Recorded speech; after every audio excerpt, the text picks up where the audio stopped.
안녕하세요. 꼭지입니다. 오늘은 1월 24일 일요일이고요. 영상을 만드는 게 좀 뭐라 그러죠? 힘들어요. 뭐 공부도 해야 되고 또 알려드릴 내용도 정확해야 된다라는 그런 부담감이 좀 있어서 오늘은 수다를 좀 떠는 좀 자연스럽게 이야기를 좀 할 수 있는 그런 시간을 좀 가져볼까 합니다. 제가 제 목소리를 듣다 보면 좀 느리잖아요. 그래서 재생 속도를 좀 더 빨리 하면 좀 더 지루하지 않을 수 있겠다 이런 생각을 해보네요.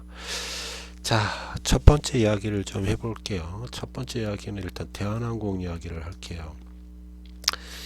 많은 분들이 이제 대한항공 최근 주가 흐름이 좋아서 종목을 매수하신 것 같긴 한데 제 주변에도 이제 대한항공을 매수하신 분이 있긴 한데 대한항공이 이제 상증자를 결정했었죠. 이걸 좀 보고 갈까요? 공시를 우리가 자주 좀 봐야 된다고 말씀을 드리는데 잘 안 보시는 것 같아서 공시에 보면 19,100원으로 좀 유증을 결정을 했습니다. 이런 정도. 이런 거는 솔직히 이제 대한항공을 살 때 크게 뭐 문제가 되진 않죠. 나중에 19,100원에 살 수 있는 주식을 다시 얻을 수 있는 거고 아까 보셨기도 0.79% 그러면 한 100주를 들고 있으면 79주를 살 수 있는 그런 권리가 있긴 한데 문제는 이제 권리락이라는 게 있잖아요. 1월 25일 월요일이 권리락인데 권리락에 대한 것도 좀 생각을 하고 계셔야지만 된다는 거죠. 권리락 보겠습니다. 권리락은 1월 25일 날 한 주가 이거 지금 우선주인가요? 우선주는 34,850원에 거래가 될 거예요. 시가가 그렇다는 얘기죠. 그 다음에 이걸 볼까요? 그리고 보통주 대한항공 보통주는 27,100원부터 시작을 할 겁니다. 1월 25일 날. 이 말이 무슨 말이냐면 지금 대한항공 주가는 34,950원인데 월요일 날은 27,100원에서 시작한다는 뜻이죠. 그렇기 때문에 굉장히 34,950원에 사셨던 부분은 본인의 주식이 굉장히 하락한 것처럼 느껴지실 수밖에 없어요. 왜냐하면 아까 보셨던 유증을 통해서 19,400원에 약 0.79% 정도의 주식을 살 수 있는 권리가 생겨서 이렇게 되는 거기 때문에 깜짝 놀라실 수도 있다. 34,000원에 샀는데 어떻게 27,000원이 되냐 이렇게 생각하실 수 있을까봐 이런 부분 잘 챙겨 보시라고 말씀을 드리고 싶네요. 이렇게 늘 유증이 있거나 유증, 무증 뭐 이러한 어떤 이벤트가 있을 때는 그 날짜라든지 이런 걸 잘 챙겨 보시는 게 중요할 것 같습니다. 이런 부분 먼저 말씀을 드리고 시작하죠. 자, 뭐 따끈따끈한 기사입니다. 지금 시각이 2시 한 40분, 50분 돼 가는데 오늘 오후 2시 19분에 나온 기사 잠깐 볼까요? 다음 주 어떤 추천 종목을 잠깐 볼게요. LG 이노텍이 있고, 뭐 LG 이노텍이 이번에 실적 발표가 있죠? 이게 며칠이죠? LG 이노텍이 월요일 날 실적 발표가 있어요. LG 이노텍 볼까요?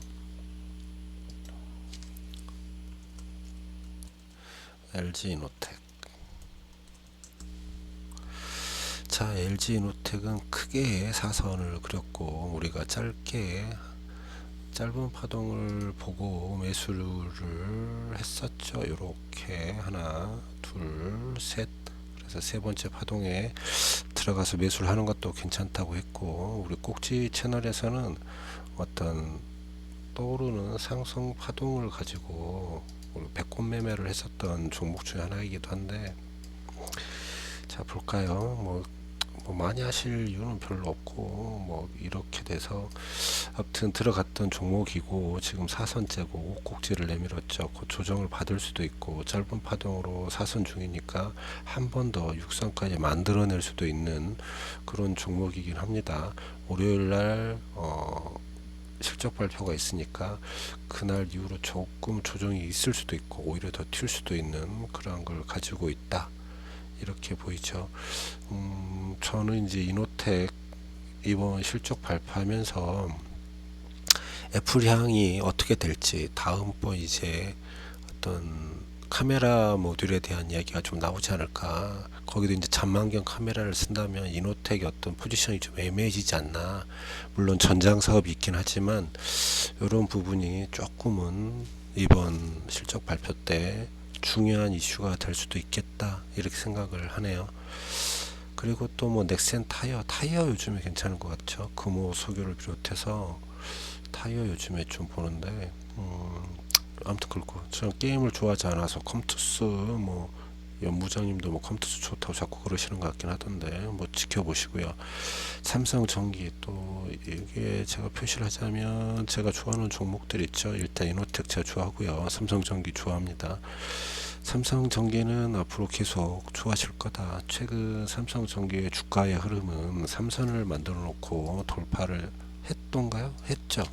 그래서 매수선이 떴었던 것 같은데 잠깐 보겠습니다.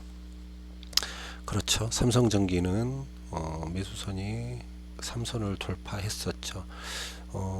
몇 번 말씀드렸지만 이게 이제 21선이랑 꽤 이격이 있기 때문에 물론 삭곡지를 계속 사선을 만들고 5선을 만들러 올라가겠지만 21선으로 붙으려고 하는 조정 이런 게 좀 있을 수 있다라는 건 늘 생각하셔야 되고요. 삼선위로 이렇게 윗꼬리만 달아냈을 때는 사선 조정이 굉장히 길어질 수도 있다, 이런 생각을 늘 하고 계셔야 됩니다. 저쪽 아래에서부터 지금 뭐 계속 살 수 있는 게 있어서 아래에서부터 매수를 해오셨던 분은 늘 뭐 좀 조정을 받더라도 큰 타격은 없겠지만 최근에 매수를 하신 분들 같은 경우에는 늘 준비를 하셔야겠죠. 어떤 준비냐고요? 이게 어느 정도까지 저희가 버틸 수 있는지, 본인이 어느 정도 마이너스가 나도 조정을 받아도 들고 있을 수 있는지, 이런 부분에 대한 걸 분명히 결정을 하고 계셔야 됩니다. 저희 채널 이제 매매법을 잠깐 이야기를 드리면 저희 채널 같은 경우에는 어떤 상승하는 데는 세 개의 파동이 있다, 이런 걸 가지고 매수를 하죠. 그래서 늘 시작 파동을 조정을 받다 시작 파동을 밑으로 내려가면 이건 완전히 파동이 끝난 걸 보고 완전 매도를 해야지만 되겠죠. 그래서 1선은 늘 손절선이 되는 거고요. 2선은 우리가 결정을 해야 되는데 시기, 처음 매수를 했을 때 저 아래에서 받으시 잡고 올라오신 분들은 뭐 1선 정도에서 이제 뭐 정리할까, 일부 비중을 줄일까 이런 고민을 하겠지만 위에서 잡으신 분들 같은 경우는 조금 대응하는 방법이 좀 다르겠죠. 아무튼 삼성전기는 계속 괜찮을 것 같기는 합니다. 이제 삼성전기를 할 때 이제 비교군으로 보는 게 무라타 제작소라는 게 있죠. 일본의 무라타 제작소가 MLCC 뭐 1등이니까 뭐 주가 흐름 비슷해요, 삼성전기랑. 그래서 당분간 뭐 크게 뭐 영향을 받을 것 같지는 않다. 조정은 있을 수 있지만 결국 우상향일 거다, 이렇게 생각을 합니다. NC소프트도 요즘 제가 볼 때는 차트 모양이 예뻐졌었던 것 같아요.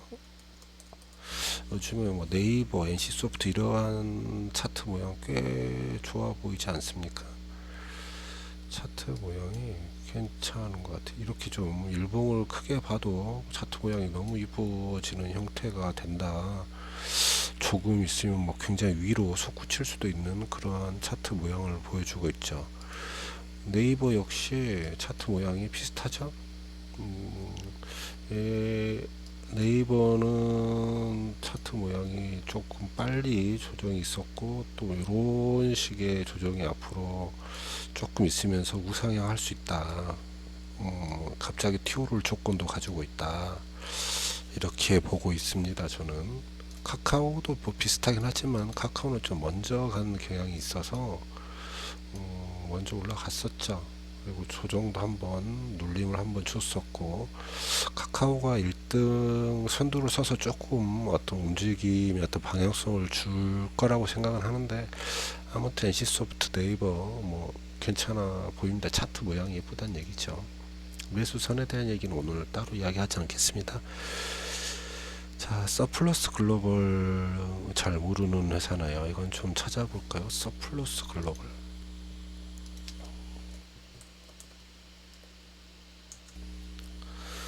서플러스 글로벌. 오, 최근 주가 흐름이 굉장히 크게 튀었군요.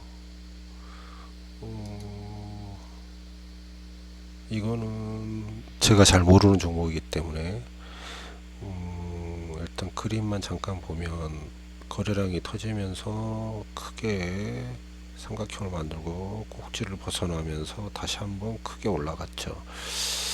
이러한 종목 조금 한번 공부를 해볼 필요는 있겠네요. 그 다음에 아모레퍼시픽 뭐 화장품 뭐 괜찮죠. 괜찮을 것 같습니다. 대한유화 화학 석유화학 쪽도 뭐 올 초부터 뭐 석유화학 건설주는 뭐 올 한 해 괜찮을 거라고 설명을 드렸으니까 쭉 들고 가시면 좋겠습니다. 그리고 다른 기사를 좀 볼까요? 이거는 이제 한 12시쯤 나왔던 기사인데, 일본 수출의 3대 품목, 3대 품목이라고 하면 액화 불화수소, 어제 영상인가요? 제가 이거 이야기를 한번 했는데, 불화수소, 그 다음에 EUV용 레지스트, 그 다음에 CPI, 플로린 폴리이미드, 이게 PI인데 어떤 CPI를 만드는 플로린 폴리이미드죠. 이렇게 세 개가 수출 규제 3대 품목이었다. 이런 기사죠.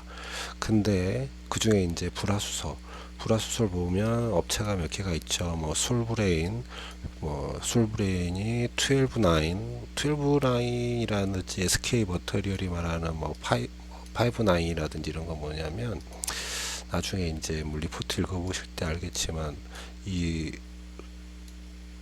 뭐죠? 솔브레인이 하는 불산 액체랑 여기 이제 기체, 불화수소 기체, 가스 99.9999999 이렇게 해서 이게 구자가 12개 써지는 걸 12라인이라고 하고요.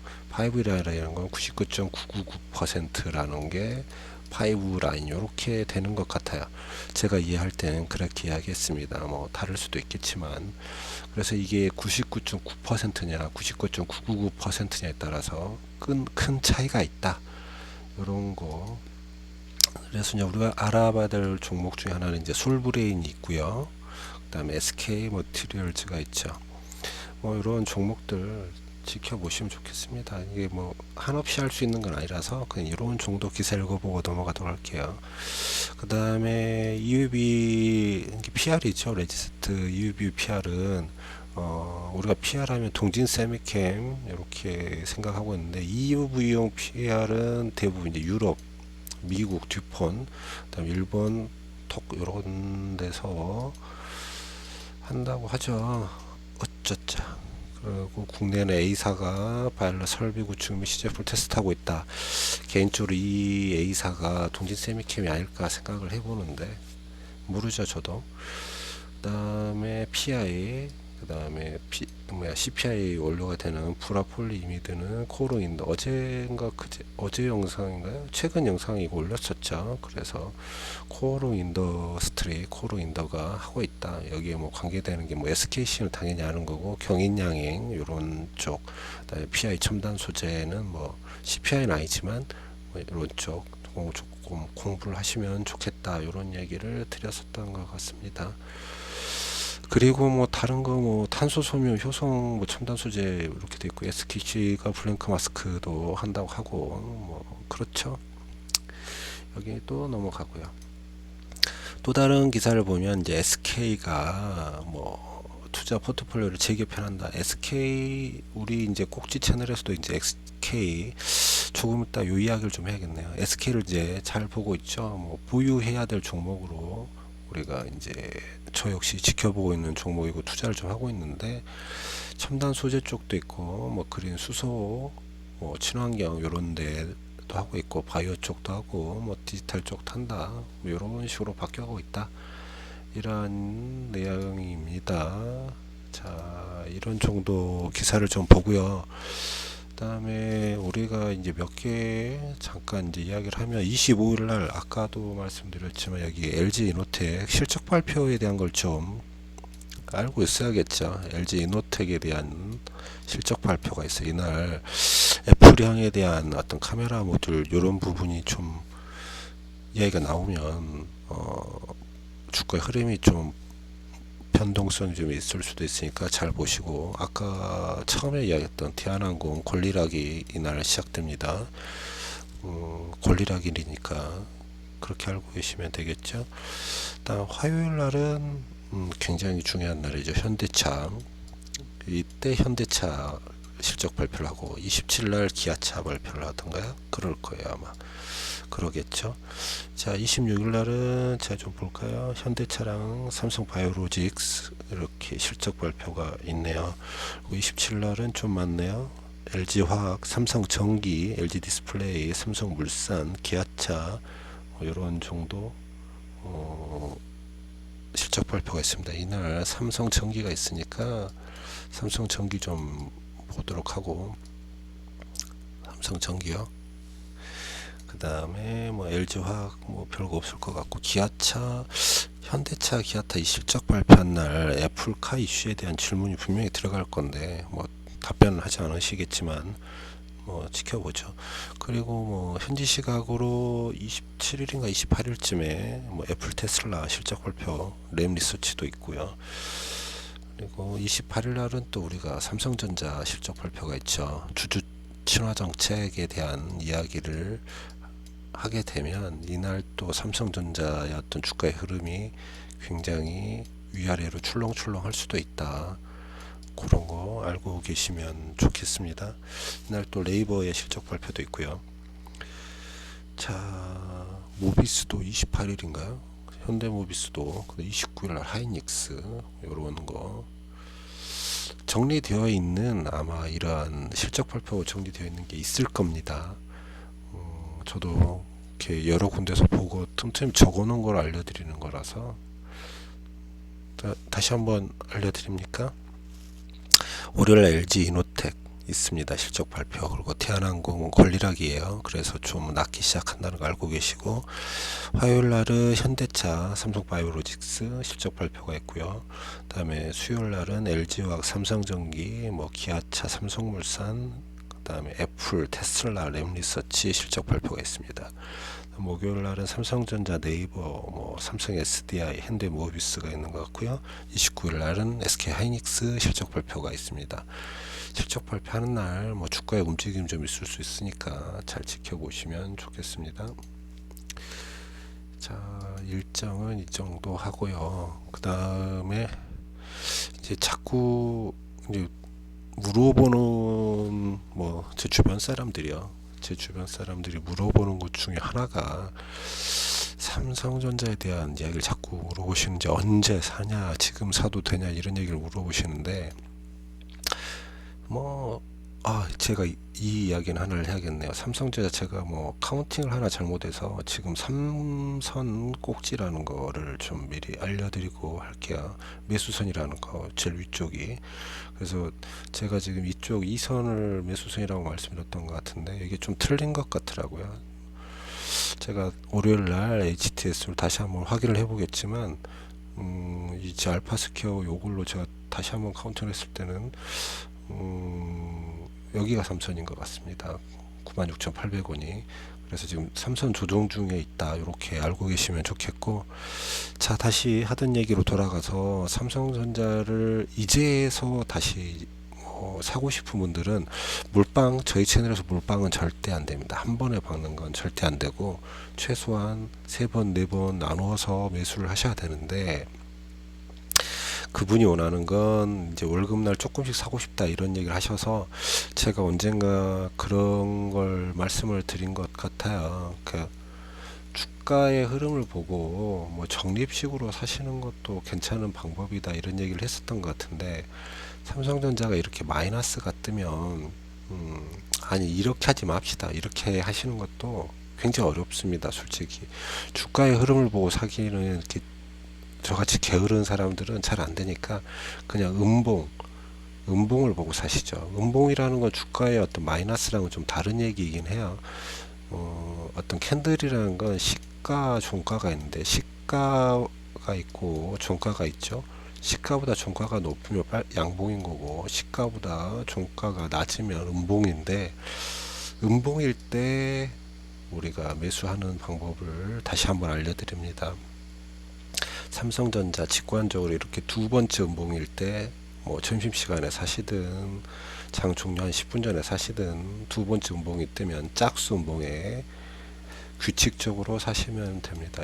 보통 한 이렇게 짝수 음봉에 사면 1년에 한 50번 정도 매수를 하시게 돼요. 그러면 내가 한 주씩 사면 50주를 산다 이런 개념으로 진행을 하시길 바랍니다. 이걸 또 뭐 한 주 샀다 10주 샀다 이러는 게 아니라 꾸준하게 같은 한 주면 한 주, 10주면 10주 이렇게 50번에 나눠 산다 이렇게 생각을 하시면 매수하기가 좀 쉽지 않을까. 어느 정도 이렇게 돼서 수익이 좀 생기고 나면 그 다음부터는 뭐 정상적인 방법으로 가실 수도 있지만, 일단은 이런 게 좋지 않겠나. 지금 뭐 대부분 증권가에서 바라보는 코스피의 어떤 밴드라는 게 뭐 2,900에서 한 3,300 요 정도 밴드 안에서 움직일 거라고 보기 때문에, 삼성전자가 더 급하게 막 예전처럼 이렇게 빠바방 올라가는 그런 형태를 띠기는 좀 조금 어려울 수도 있다 이렇게 보는 게 정설이잖아요. 그러니까 지금에 와서 이렇게 무리하게 많이 담그는 건 조금은 부담스럽다. 차라리 적립식을 해서 어느 정도 어떤 사고 싶은 삼성전자의 주식을 조금 매수를 하고 나면 그 다음부터 좀 해보자 이런 얘기를 드릴게요. 차라리 삼성전자가 싫으시면 뭐 이런 ETF 같은 것도 괜찮습니다.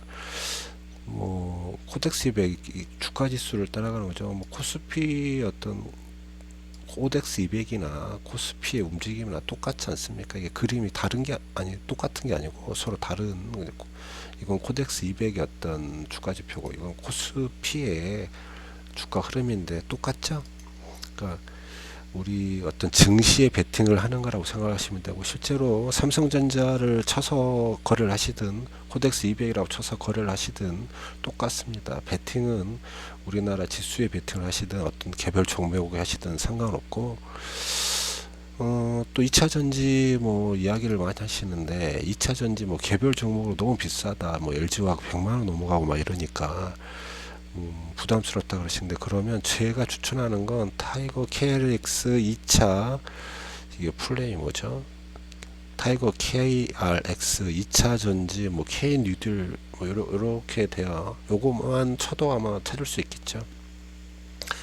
이 종목도 언제 사냐면 똑같아요. 삼성전자 하듯이 처음에는 그냥 246 짝수 음봉에 매수를 하시면 됩니다. 어느 정도 이런 식으로 매수를 하시다가 수익이 좀 생기면, 그러니까 뭐 내가 한 이런 식으로 이 ETF를 몇 주를 모았다, 꾸준하게 모으시려고 해야 돼요. 50번 나눠서 한 주씩 사든지 어찌됐든 이런 식으로 꾸준히 사서 좀 모이고 나면 그때부터 정상적인 수익이 좀 생기면 하는 걸로 하고, 적립식으로 하실 분들은 계속 쭉, 저 같은 경우는 개인적으로 개별 종목도 2차전지 개별 종목도 하지만 장이 안 좋아서 많이 빠지면 이런 ETF를 좀 삽니다. 여기에 좀 빠진 거는 뭐 코덱스 코스피 레버리지를 좀 하죠. 이제 레버리지 같은 경우 지수가 많이 빠지면 솔직히 종목 사긴 좀 부담스럽고, 그러면 뭐 이런 거 사는 거죠. 이게 뭐 이게 두 번째 빠진 날 코스피랑 같이 빠질 테니까 좀 사놓고, 뭐 코덱스도 코덱스 200 같은 경우도 지수가 좀 빠지면 사고, 뭐 레버리지 특히 좀 자주 하는데 지수 빠지면 레버리지 사는 거죠. 늘 빠질 때마다 사는 건 아니고요. 저도 뭐 135 홀수로 사든지 246 짝수로 사든지 이런 식으로 사서 수익을, 레버리지는 굉장히 짧게 거의 단타 비슷하죠. 그래서 뭐 수익에 조금 생기면 바로 그냥 버리고, 어차피 이거는 지수 떨어졌을 때 할 일이 없어서 하는 거니까 지수 오르면 바로 팔아버리고요. 코덱스 200 같은 경우에는 그냥 들고 가는 거죠. 이런 ETF는 그냥 아까 말한 것처럼 그냥 적립한다는 기분으로 사는 거라고 생각을 하시면 됩니다. 말이 좀 제가 설명하는 게 복잡했을 수도 있는데, 쉽게 생각하면 이제 어떤 종목을 시작하시려는 분들은 이렇게 다 하는, 제가 올해 지금 보는 5종목은 이렇게 5종목입니다. 물론 다른 좋은 종목들도 사고 팔고 하지만 여기 이 5종목은 최근에 이제 현대 모비스를 넣으면서 5종목이 돼버렸는데, 뭐 가능하나 팔지 않고 올해를 좀 버텨볼까 하는 종목이죠. 여기 있는 두 종목 역시 뭐 팔지는 않습니다. 사는 경우는 있죠. 아까 말한 것처럼 이 두 종목 다 짝수 몽에 조금씩 사는 거죠. 일정한 딱 정해진 그런 단위만 사 모으는 거고, 요렇게 5종목 우리가 어떤 조건에 왔을 때, 꼭지 매매 조건이 왔을 때 사는데, 처음 시작하시는 분들은 약간 적립식으로 어떤 어느 정도의 수익이 날 때까지는 뭐 짝수든 홀수든 뭐 자기만 어떤 원칙을 정해 놓으시고 매수를 하신 다음에, 그게 어느 정도 내가 버틸 수 있는, 이렇게 조정을 받더라도 버틸 수 있는 수익률을 거두었을 때, 그때부터 개별 종목을 이렇게 좀 진행을 하시는 게 좋지 않을까, 저는 그렇게 생각을 하네요. 자, 오늘은 일요일이고, 뭐 제가 이렇게 대문에다가 뭐 꼭지 채널 잠깐 볼까요? 꼭지 채널에다 관련주라고 쓰면 많이들 보시지만, 그냥 뭐 제 이야기만 하는 경우는 잘 안 보시니까 조금 이런 얘기를 했습니다. 도움 되셨으면 좋겠고, 오늘은 여기까지 할게요.